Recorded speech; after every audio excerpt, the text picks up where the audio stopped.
Nais natin ipadama yung ating paghanga sa tao, ating silang pinapalakpakan. Pero kung nais po natin ipakita yung paghanga at pagsangkayin sa Diyos, we should say sa Amen. Diba? A loud Amen. Tayo po may lahat, ating sa ating Biblia sa Book of Proverbs 23. Proverbs 23, verse 6.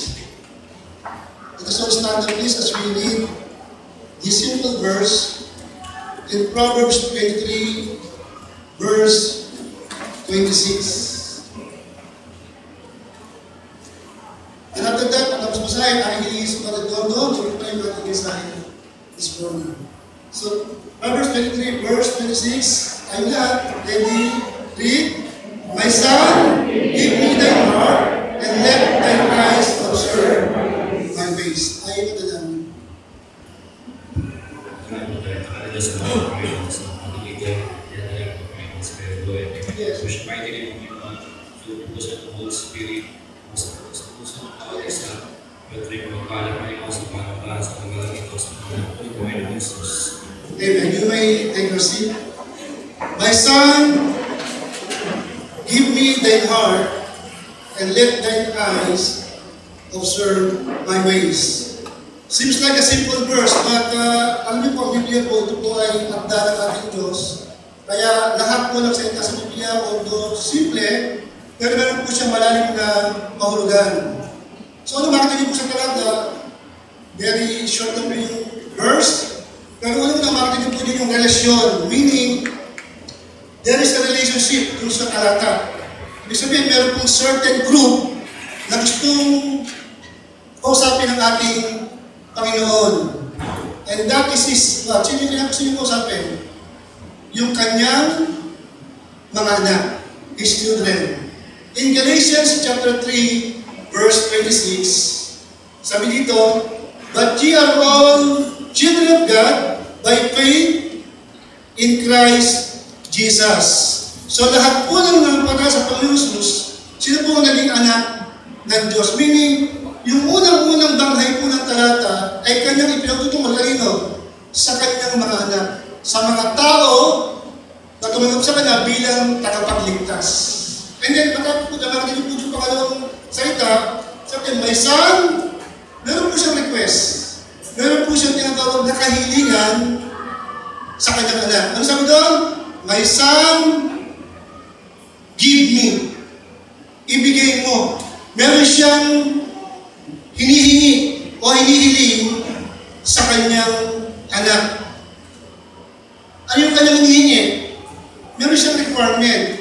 Ano yung kinakailangan ibigay ng kanyang anak?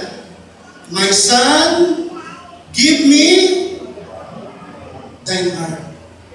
So una yung relasyon, he is talking to a group of people, walang iba kundi yung kanyang mga anak. Pangalawa, meron siyang simple request. Meron siyang hinihingi. Give me, ibigay mo sa akin. Ano yung requirement? Yung iyong puso. My son, give me thine heart. Ibig sabihin, ang kanyang pinag-uusap dito po ay walang iba, kundi yung kanyang mga anak. Pero, kung yung tutusin po talaga, yung kanyang hinihingi ay deserve talaga na ibigay natin sa kanya. For two reasons. Diba? Una, sabi ng Genesis chapter 1 verse 27, so God created man in His own image. In the image of God created He him. Male and female created He them. Meaning, niya yung ating puso, una-una, He created us. Siya ang lumikha sa atin. At ang totoo ng Brother Ruel, we are, sabi ng Book of Psalms, we are made wonderfully and fearfully. Wonderful! Ano yung fearfully? Talagang si Brother Bandam talagang nililog tayo ng maayos ng Panginoon. Yung ating buhok, mata, ilong, lahat inayos niya. Pati yung mga internal organs natin talagang lahat. Perfect niyan, inayos niya. Okay? So alam mo na, bakit sabi niya? Because God created us. Pero malungkot nun, matapos na yung lalaki ng Panginoon, perfectly, sa God repeated, ang malungkot nun, sabi mo ng book of Romans 3 verse 12, ang tao ay naligaw. Di ba sabi nito, Romans 3:12, there are all gone out of the way, nawala sila sa daan. They are together become unprofitable. Nawala ng kabuluhan ng tao. Naligaw ang tao. At sabi dito, walang umahanap sa Diyos, walang nakakaunawa kahit isa. So alam mo na, He created us, mabuti ang Diyos, pero malungkot na, Jennifer, tayo po ay naligaw na tao. Pero maganda lang, napakabuti ng Panginoon. Aside from creating us, nagkasala ka, napalayo ka, He redeemed us. Kanya ka namang tinubos sa kanyang dugo. Tingnan po. In Psalms 103 verse 4, sabi po ng Biblia, who redeemed thy life from destruction. Kanyang niredeem ang iyong buhay, ang iyong destruction, none other than yung hell na pupuntahan natin. Who redeem thy life from destruction, who crowned it. Wow! Kanya kang binigyan ng krona ng kanyang kabutihan loob at ng kanyang awat. Ibig sabihin, yung kanyang deserving siya. Why? Unang-una, kanya kang tinry. Nung naligaw ka ba natin, kanya kang tinubos. Napakabuti ng Panginoon. Kaya ang natin ang ating lesson ngayong umaga, ano ba ang nais ng Diyos na bigyan natin sa Kanya? God wants your heart. Gusto ng Diyos, mapasa Kanya ang iyong puso. So ang unang tanong, ano ba, what is our heart? Ano ba ang ating puso? Number one, simple lamang itong ating lesson. Number one, what is our heart? Number one, it is the center of our being. Ito yung tinatawag natin na seat of our desire, affection, wisdom, and understanding. Sa Tagalog, luklukan niya ng ating mga nasa, luklukan niya ng ating pag-ibig. Ano naman ito? Ng ating pag-unawa. In other words, in simple words, yung ating puso, ang pinakang trono ng ating pagkatao. Yan ang pinaka-sentro. Yan ang pinaka-throne of our being, yung ating puso. Kaya nga, sabi niya, bilang trono, kung sino man ang magmamayari nito, siya ang pwedeng mag-control dito. Ibig sabihin, pag yan po ay napabigay sa salimutan, ang salimutan ang magkakontrol dyan. Pag napabigay yan kay Satan, Satan will control it. Pag napabigay yan sa iyong sarili, ikaw ang lagi mo susunod, ikaw lang magkakontrol sa iyong puso. So number one, yung puso, ito po yung pinakang trono ng ating pagkatao. Pangalawa, in Proverbs 15 verse 13, sabi dito, a merry heart, ang masayang puso, make it a cheerful countenance. Pag masaya ang puso mo, reflected sa mukha natin yan, di ba? Pero sabi dito, but by sorrow of the heart, the spirit is broken. Meaning, yung ating puso, unang-una, ito yung trono ng ating pagkatao. Pangalawa, ito yung ating tinatawag na emotion. Diba sabi doon, yung masayang puso ay reflected sa kanyang mukha, countenance. Pero yung malungkot na puso, kita mo yung kanyang kalungkutan. Diba? Pasahin nyo, pag may mga magkaibigan na mag-close friend na nagkatampuhan, o kaya mag-boyfriend o mag-girlfriend, o kaya mag-asawa na nagkatampuhan, ano siya tinatawag na heart, anong broken? Heart, kailangan nila mag-usap. Anong tawag doon? Heart attack. Mag-usap yung magkasintahan na nagka-problema. Heart Yung to isang heart, Heart. Heart to heart to. anong usapan nila? Heart to heart to. Heart to heart. Heart attack. Ano ba kayo? Kasi emotion yun, di ba? O, tingnan ha. Si Brother Tom, nung kanya niligaw ko si Maggie, ba't ba niligaw ko si Maggie o ikaw ang niligaw ko? Ako niligaw ko. O, nung si Tom yung niligaw kay Maggie, ang sabi nito, Maggie, I love you. Wow! Oh my God! Ang sakit ni Maggie. Ano sakit ni Maggie? I love you too, di ba? Hindi, totoo. I love you too. O sabi nito, I love you lang. Ano I love you lang? Sabi ni Maggie, I love you with all my heart. Kaya nagkatuloy silang dalawa, di ba? Why? Yun yung emotion eh. I love you with all my heart. But well, tuwing umaga, sasabihin mo si Ana, I love you. Sabi ni Ana, I love you lang with all my heart. Ano sasabi?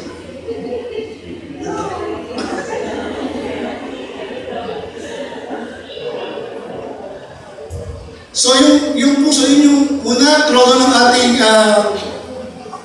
pagkatao. Number two, ito yung ating emotion. Kaya nga nagkakatuloy na magkasawa, di ba? O yung magkasintahan, nagpapakasal, kasi natin yung emotion, yung kanilang puso.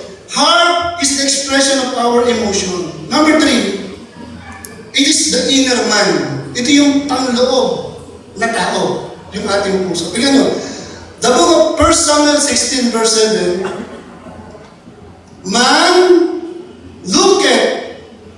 Kasi ito pupunin na po, si Propeta Samuel, pinapahanap ng Diyos ng papalit kay King Saul. At ang dinuro, walang iba kundi si David.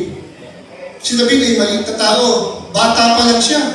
At siya, shepherd lang siya. Hindi siya tanggal na tao. Pero sabi ni Samuel, Panginoon ito ba? Ano sabi ng Panginoon kay Samuel? Man, looketh on the outward appearance, but the Lord looketh on the heart. Ibig sabihin, yung puso natin, that is the inner man. Yung pinakang loob, kung saan nababasa ng Diyos kung anong uri tayo sa harapan niya. It is the inner man. Tingnan niyo po, minsan tayo ay humahanga sa mga tao na, hindi totoo na, minsan, pag tinawag ang pumunta sa harapan, minsan nahihiya ka mag-pray.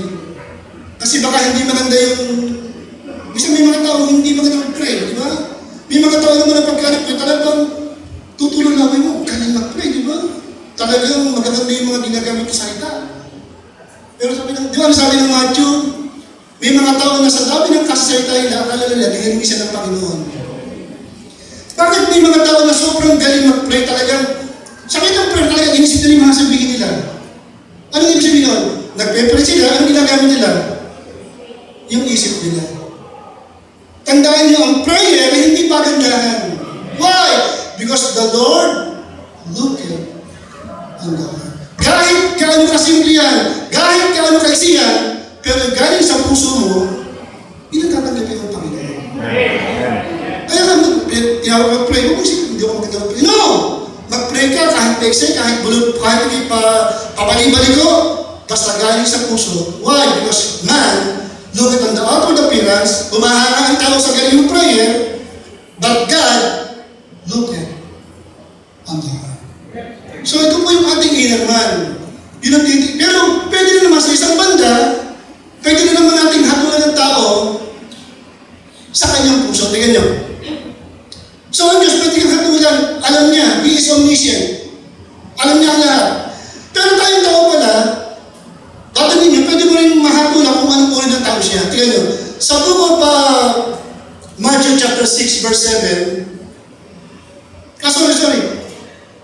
Matthew 12:34. The book of Matthew, verse 12:34. So ang Diyos, kaya kang hatulan niya kung anong uri ka, taktingin niya sa puso mo. Pero tayong tao pala, Sister Jimber, pwede mo rin pala siyang hatulan kung anong uri ng tao siya. Sa pamamagitan ng tignan niyo. Matthew 12:34. Sabi nito, out of the abundance of the heart, the mouth speaketh.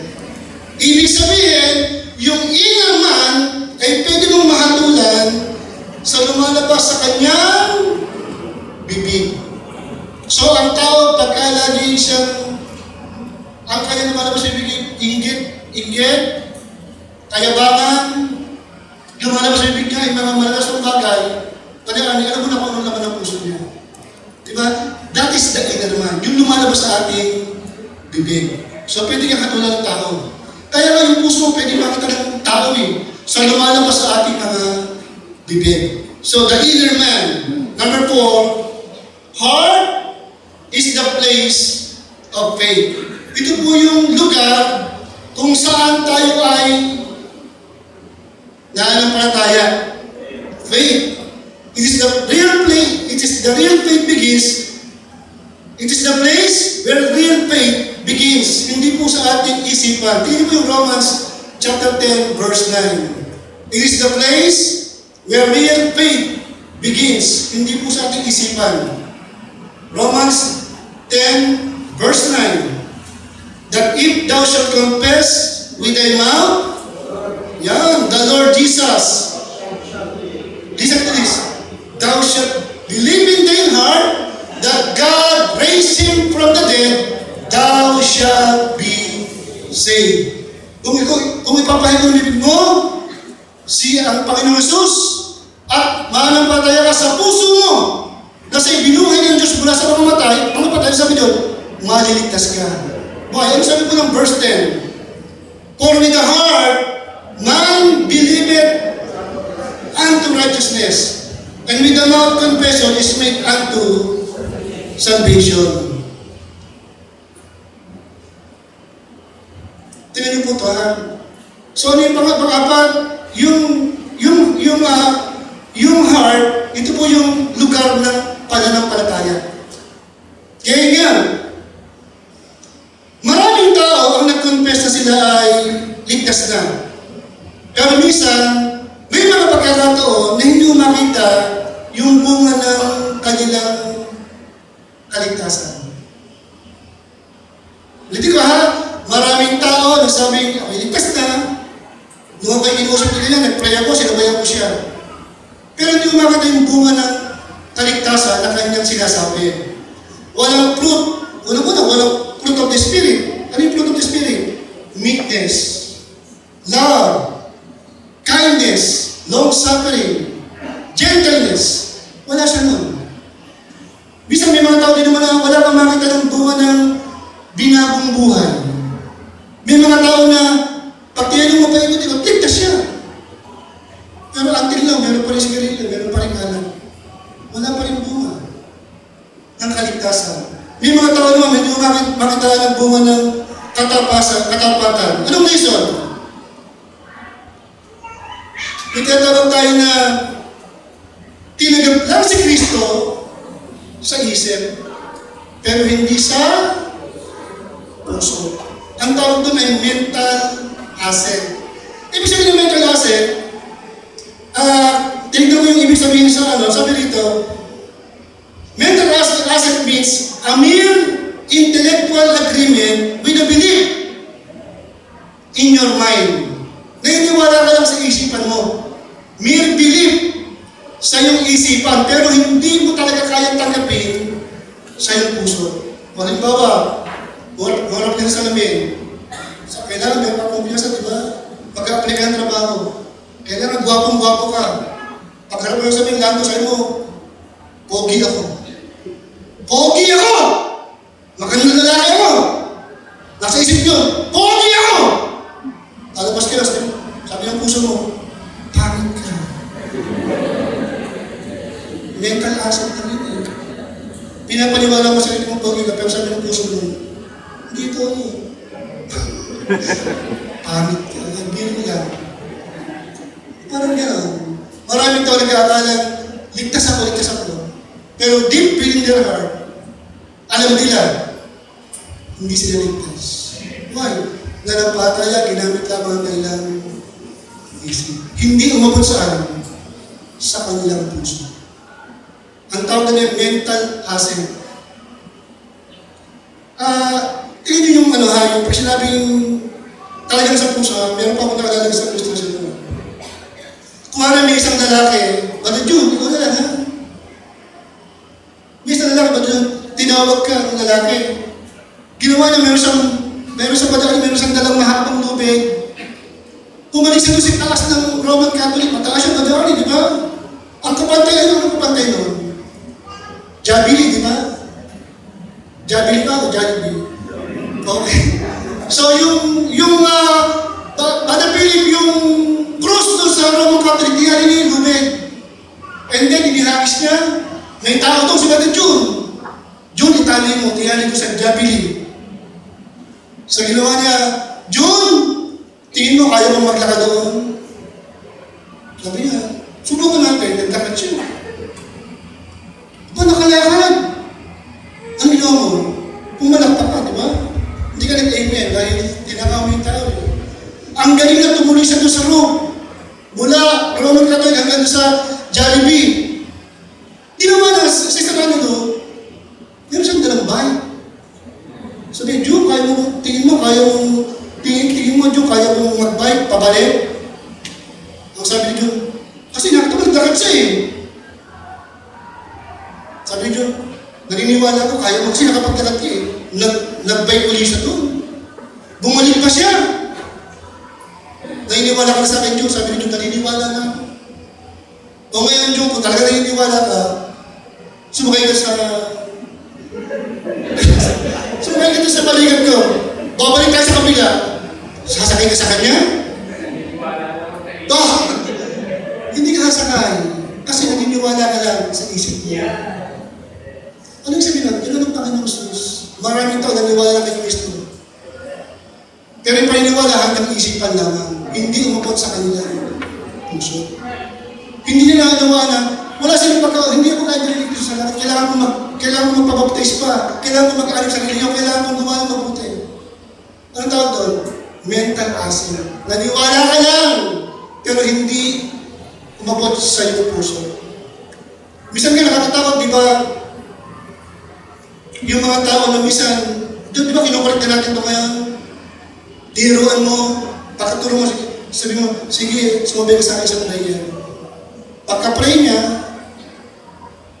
nag-pray ka na, ligtas na ako. Baka namin talaga akala na pagka nag-pray ng pagtanggap o sinner's prayer, save niya sila. Hindi nakakapaligtas sa prayer. Ang nagligtas yung pananampalataya sa Panginoon Hesus Kristo. Naniwala ka siya nakapagligtas, tinagap mo siya ngayon sa iyong puso bilang nakapagligtas. A simple faith, hindi kailangan yung mahabang prayer, sinner's prayer. Okay? Kaya kayong heart, ito po yung inner man, and then panguli, ito yung lugar ng ating pananampalataya. So ito yung center of our being, emotions, inner man, place of faith. Yes, God is asking for our heart. Yun nga lamang, bago mabigay mo yung puso, meron dapat gawin ng tao bago niya ibigay ang kanyang puso sa kanyang Panginoon. There is something we must do bago magbigay sa Panginoon yan. Why? Tingnan mo yung Jeremiah 17 verse 9. Ang ating puso ay kanyang hinihingi. Pero bago maibigay yung puso, meron ka dapat po nang gawin. Bakit meron ka kailangan gawin? Jeremiah 17 verse 9. The heart, yan, ang puso natin, mandarayang lubos. Meron pag ginamit ito, ano ito? Desperately. Ano yung desperately? Desperately means beyond cure. Walang lunas. ang kasamaan ng tao. Desperately wicked. Totoong masama. Totoo naman, di ba? Wala exemption. Di ba yung Romans chapter 3 verse 10, walang matuwid, wala kahit isa. Verse 23, sapagkat ang lahat ay nagkasala nga at hindi nakaabot sa kaluhatian ng Diyos. Minsan nga makita mo, ang tao ba nagdasal kahit anong amo ng mukha niya, kahit tingin mo napakabait niya, in the sight of God, siya pa rin yung marumi.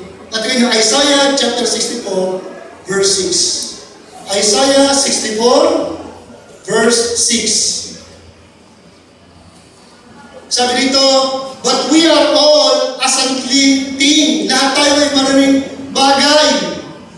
Kasi hindi po siya tanong. At lahat ng ating katuwiran ay maraming basahan lamang sa harapan ng Diyos. Walang tao, lahat tayo meron tinatawag na wicked heart. Lahat ng tao meron wicked heart. Nung nagkasala si Adan, nanahan sa atin yung wicked heart. Okay? Kaya nga walang matibig kahit sa lahat ay nagkasala. Ngayon, sa totoo lang, di ba? Hindi pwedeng pakinabangan ang puso ng tao kung hindi masama. Badaking, di ba? Hindi pwedeng pakinabangan ito. Wala itong kabuluhan sa ating Panginoon. Kaya meron tayong dapat munang gawin bago natin ihandog yung ating puso sa Diyos. Ano yung ating dapat gawin?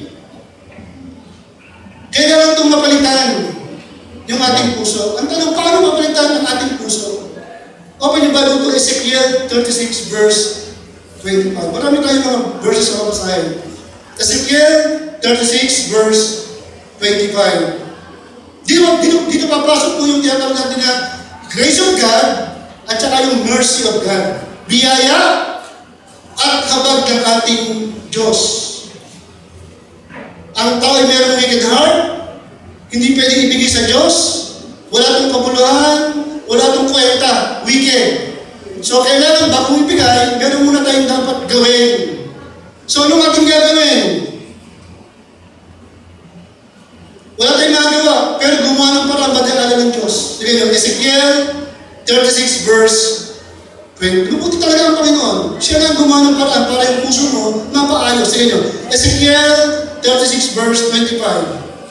Tingnan nga, sabi dyan, then will I sprinkle clean water.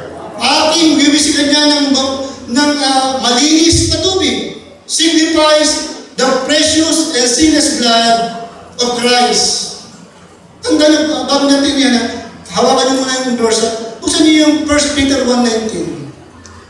1 Peter chapter 1, verse 19. Ano yung tinutukoy dyan na clean water na ibubuhos sa atin?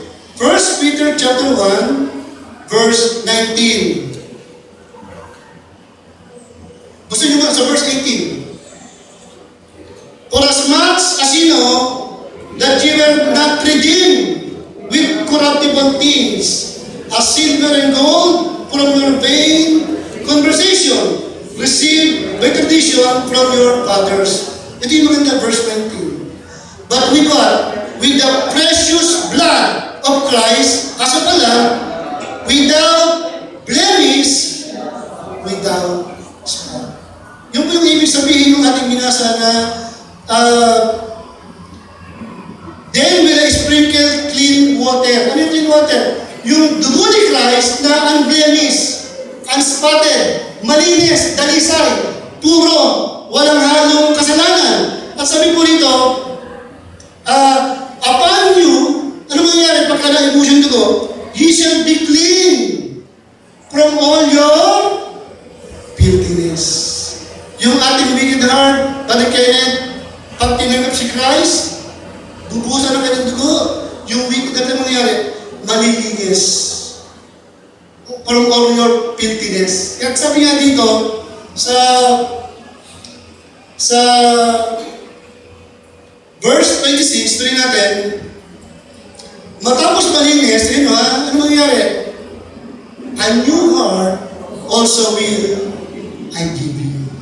Bibigyan ka ng Panginoon ng bagong puso. yung pusong deceitful, yung pusong wicked, uncurable. Dahil sa blood of Christ, nainis, yung filthiness, sabi dyan, papatanong ano ba doon? Ng bagong puso. Magkakaroon kayo ng bagong puso. A new heart also will I give you. A new spirit will I put within you. And I will take away what?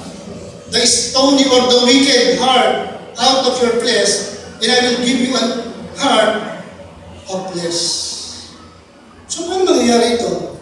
Very simple, di ba? Alam naman natin sa ating mga bisita, paano mangyayari na yung aking puso ba bago? Simple lamang. Tanggapin mo yung Kristo na namatay para sa iyo. Nagbuhos na kayong dugo, inilibing at muling nabuhay. At sabi ng Biblia, pag tinanggap mo yun, yung pagkahugas ng dugo, ay hugasan niya ang ating puso. At sabi doon, magkakaroon niya tawag na ano, bagong puso. Kaya nga sabi dito, tingnan niyo ha, sa ating mga bisita, ngayong umaga meron ang tinatawag ng wicked heart. Puso na masama. At yung puso na yan, ang magdadala sa iyo sa kapahamakan sa impyerno. Pero dahil kay Kristo, na nagkatawang tao, namatay at nagbuhos na kayong dugo, siya lang nagbuhos ng ating kasalanan, kasama yung ating puso. So matapos ang gawin yun, sa ating mga bisita, meron siyang panawagan na yung umaga. Ang sabi ng Revelation chapter 3 verse 20, narito, nakatayo mo sa pintuan. Anong pinto yun? At ako ay kumakato. Ano yung kinakato ko?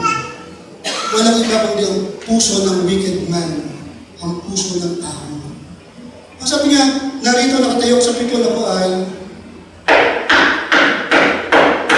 kumakato. Kung sino man ang bibulig na aking tinig at magbukas ng pintuan ng kanyang puso. Ano sabi ng Panginoon? Ako'y papasok sa iyo. Hahapon kasali mo. At ikaw ay kasali mo. Nakita niyo, yung wicked heart, pinaka niya why? Kasi yung Kristong namatay, inilibig at nabuhay na muli, pinapasok mo saan? Sa puso mo bilang siya yung tagapagligtas. Salamat talaga, glory to God. Tinanggap mo siya. Meron ka na ano ngayon? Meron ka na ngayong bagong puso. Na pwede nang pakinabangan ng Panginoon yung ating bagong puso. A new heart. Ngayon, ikaw ay anak na ng Diyos, ikaw ay kanya ng pag-aari.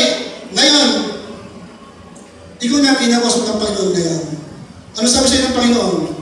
Wala na yung wicked heart sa'yo, nasa na yung new heart. Ano sabi ng Panginoon? My son, give me thy heart. Ibigay mo sa akin ang iyong puso. In Proverbs 23 verse 26, yung Proverbs 23:26, di ba sabi na nakalagay doon, Sister Ana, my son, give me thy heart. Ito po yung tinatawag natin lordship. It is about lordship. Siya bilang ating Panginoon. Tingnan nyo ha, it is one thing to make Him your Savior, and it's also one thing to make Him the Lord of your life. Tingnan ka na, iba yung tinanggap mo siya bilang tagapagligtas. At iba rin, na ginawa mo siya ng Panginoon ng iyong buhay. Sa ngayon, ligtas ka na, pabuhay ka na langit. Anong dahilan? Kasi ginawa mo siya tagapagligtas. Kung tandaan mo, maraming Kristiyano ginawa siyang tagapagligtas. Pero malungkot doon, hindi pa siya ginagawang Panginoon.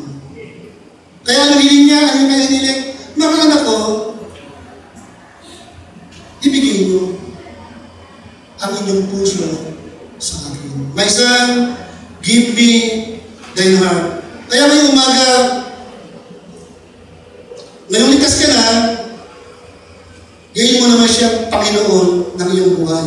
Alam niyo, very simple to. Sabi rito, making Jesus the Lord of your life means what? Number one, making Jesus the Lord of your life means giving Jesus the control of your life. Hayaan mo lang siyang mag-control ng iyong buhay. Number two, making Jesus the Lord of your life means surrendering to His leadership. Naunawaan niyo, marami sa atin ligtas na. Pero tandaan niyo, wala pa. Tumahan sa puso mo bilang tagapagligtas. Pero ang point mo ng promise ano, matapos ang tumahan, si Sir Mike, ibigay mo naman sa akin ang iyong puso. Nasa loob na ako, pero ibigay mo sa akin. Gawin mo na akong Panginoon ng iyong buhay. Bigyan mo, hayaan mo na ako makontrol ng buhay mo. Hayaan mo, ako na mag-lead sa iyong buhay. Kaya masabi ko rito, parang hindi ano, nung tinigam ko si Kristo sa puso ko, naligtas ako. Pero matapos ako maligtas, sasabi ng Panginoon, Boyan! Kasi di ba sabi kayo na ano nga yung puso? Ito yung sentro ng luklukan ng ating pagkatao, di ba? Tinigam ko siya sa puso ko, Neil. Pero ako pa rin nakaupo sa trono ng puso ko. Yes, nandun sa loob, di ba? Pero naku, mabadalamin, walang iba kundi ako pa rin. Pag sinabing Lord of your life, pag sinabing control of your life, pag sinabing leadership of your life, babakantihin mo yung upuan ng trono ng puso mo. Aalis ka doon. At hayaan mo yung tagapagligtas, siya upo doon sa trono ng iyong puso. Iba ang kaligtasan at iba rin ginawa mo siyang Panginoon ng iyong buhay. Ligtas ka, tinigyan mo siya bilang Savior. Pero malungkot, bakit hindi, wala ka palang ginagawa para sa Kanya? Kasi nga, nakaupo sa trono ng ating puso, sa inner man, ay wala iba kundi tayo pa rin. Tayo pa rin ang hari ng ating puso. So kailangan pag sinabing, my son, give your heart, bakantihin mo yung upuan ng trono ng puso mo. Umalis ka dyan, hayaan mo ano, siya umupo sa trono ng iyong puso. Tingnan niyo po yan, bakit kayo na. Ito yung bakit niyo po nito na ang Diyos, ang kanyang hinihingi, hindi yung ating talent, hindi yung ating oras, hindi yung ating faithfulness, Brother Arnie. Hindi yung ating puso. Yung ating pera, yung ating possession. Hindi niya hinihingi yung ating kakayahan. Ba't kung saan hinihingi niya? Yung ating puso. Hindi ko ha? Ang ating Panginoon sa Proverbs, kanyang hinihingi hindi yung ating salapi, hindi yung ating talento, kagaling na natin, hindi yung ating kayamanan, hindi yung ating ability, hindi yung ating oras. Ba't kung saan hinihingi niya? Yung ating puso. Bakit? Kasi very simple. Pag binigay mo ang puso mo sa Panginoon, bibigyan mo sa Kanya siyempre ang oras mo. Magkakaroon ka lang ng oras para mag-pray, magbasa ng Bible. Meron ka lang yung oras para tuwing Sunday pupuntahan mo siya. Sasanda ka sa Kanya. Bakit ginagawa mo yun? Kasi nasa Kanya na yung puso. Pag binigay mo ang puso mo sa Panginoon, therefore, bibigay mo yung talent mo sa Panginoon. Magkapagamit ka sa Kanya ngayon. Yung lahat ng kakayahan mo, bibigay mo sa Kanya. Bakit mo bibigay? Kasi nasa Kanya na iyong puso. Nakita niyo? Kaya ang puso hinihingi niya kasi yun ang pinakang inner man eh. Pag binigay mo sa Kanya, siya ang makikinabang sa'yo. Tingnan niyo. Alam niyo ba na nung nakaraang ating anniversary, ang ating pong nalikom, nakakakilabot. Bakit doon? Wala naman dito milyonaryo, di ba? Pero ang ating pong nalikom na pera sa ating anniversary, teka, naman ang lista ko eh, 550,000 and 82. Sino ba ibigay ng piso? 550,000, 550,000 and 82 pesos. Binibigyan ng piso. Salamat talaga. Kasi binigay niya 20,002 pesos. Hindi, nakakatuwa naman natin talaga na bakit nagawa natin ito? Kasi maraming taga-Calvary Anong ginawa nila? Kailang binigay ang puso sa kailang Panginoon. Napakabuti ng Panginoon. Nagawa natin ito ng dahilan. May mga tao na nagdagat na kailang, hindi na pera, kundi ng puso sa Panginoon. So dahil nasa kailang puso, nasa Diyos sa kailang puso, nagbigay sila ng sagana para sa Panginoon. Yun ang sabi natin dito ha, hindi hinihingi ang pera mo, talento mo, ability mo, o oras mo. Ang una mo kailangan ibigay no, ang iyong puso. Kasi pag binigay mo yan, kasama mo na lahat, dadaloy na lahat, bibigyan mo lahat sa ating Panginoon. Popromote mo, siyempre, yung kanyang pangalan, di ba? Ipagsisigaw mo sa mundo na si Kristo ang tagapagligtas. Why? Nasa kanya lang yung puso. Dahil sa nakita mo talaga, hanga mo sa ating mga warrior, di ba? From Monday hanggang Sabado. Talagang, marami dyan ay volunteer lang. Kahit pakakala nyo, may mga volunteer lang yun, may mga trabaho pa doon. Mula Lunes hanggang Sabado, nakakatuwa. Walang tigil na paglabas, pag-aakay ng araw, Bible study, surgery. Anong dahilan? Binigay nila kayo ng puso sa Panginoon. Kaya ngayong umaga, simple lang po yung ating lesson ko.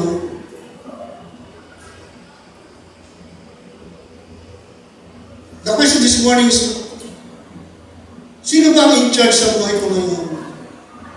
Sino masusunod sa iyong buhay? Yes, talagang po siya tagapagligtas. Amen for that. Salamat. Ligtas ka na. Pero ang tanong ngayong umaga ay, siya ba ang ginagawa mo ng Panginoon ng iyong buhay? Hindi ko ha? Iba yung naligtas ka, at iba rin yung ginawa mo siyang Panginoon ng iyong buhay. Anong kanyang hinihingi? My son, kung save ka na, ikaw ang kinakausap ng Panginoon. Meron siyang hinihingi, give me. Anong kanyang hinihingi? Ang iyong puso. Hayaan mo siya lang manahan. Tumahan siya, naligtas ka, pero hayaan mo siya lang mag-control at manguna sa iyong buhay. If you are a believer, a true believer, then God wants you to give Him your heart today. Make Him the Lord of your life. Kung talagang ligtas ka na, totoong ligtas ka na, gusto ng Diyos na bigyan mo yung puso sa Kanya ngayong araw na ito. Gawin mo siyang Panginoon ng iyong buhay. Sa aming mga bisita, make Him your Savior. Kailangan mo siya. Sabi ng Biblia, I am the way, the truth, and the life. No man cometh unto the Father, but by Him alone. Pero kung ngayong umaga, ligtas ka na, safe ka na talaga, ginawa mo siyang Savior, this morning, gawin mo naman siyang Panginoon ng iyong buhay. Tayo ba na namin? Nakilala